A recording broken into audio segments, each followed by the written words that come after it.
আপোনালোকৰ ল'ৰা, আপোনালোকৰ পুত্ৰ, আপোনালোকৰ সন্তানে বিটিআৰৰ চেহেৰা সলনি কৰি দিম, ওদালগুৰিৰ চেহেৰা সলনি কৰি দিম।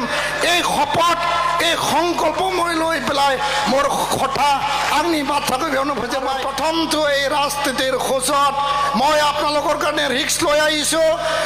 মই চাকৰি এৰি আহিছোঁ, জাতীয় ছাত্ৰ সংগঠন মই বিদায় লৈ আহিছোঁ আৰু ছাত্ৰ ৰাজনীতি মই বিদায় লৈ আহিছোঁ। এতিয়া মই জাতি জনগোষ্ঠীৰ ভাষা ভাষী ধৰ্মাৱলম্বী লোকৰ কাম মই কৰিবৰ কাৰণে মই সংকল্পবদ্ধ। আপোনালোকে মোৰ ওচৰত বিশ্বাস ৰাখক। আপোনালোকৰ ল'ৰা, আপোনালোকৰ পুত্ৰ, আপোনালোকৰ সন্তানে বিটিআৰৰ চেহেৰা সলনি কৰি দিম, ওদালগুৰিৰ চেহেৰা সলনি কৰি দিম। এই শপত, এই সংকল্প লৈছোঁ।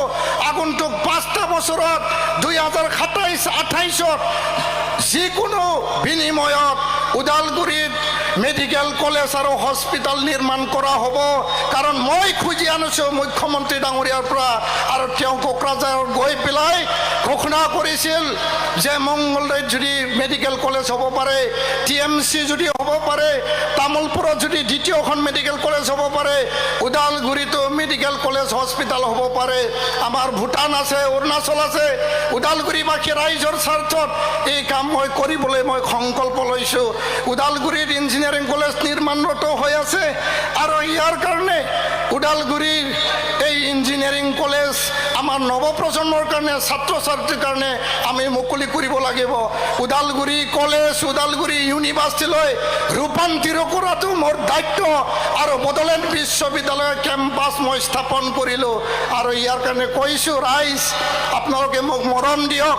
रायजो राजा नोंथांमोना आंनि सायाव बिसास लाखि रायजो राजाखौ सिबिनो, रायजो राजानि खामानि मावनो, गरिब गुन्द्रानि खामानि मावनो, आइ घৰৰ কাম কৰিব লাগে, অৰুণোদয়ৰ কাম কৰিব লাগে, মহিলা সবলীকৰণৰ কাম কৰিব লাগে, মহিলা উদ্যমিতাৰ স্কিমসমূহৰ কাম কৰিব লাগে। যিকোনো প্ৰতিটো কাম কৰাৰ কাৰণে মই সংকল্পবদ্ধ লৈছোঁ। আৰু আগন্তুক এই বিধানসভা নিৰ্বাচনত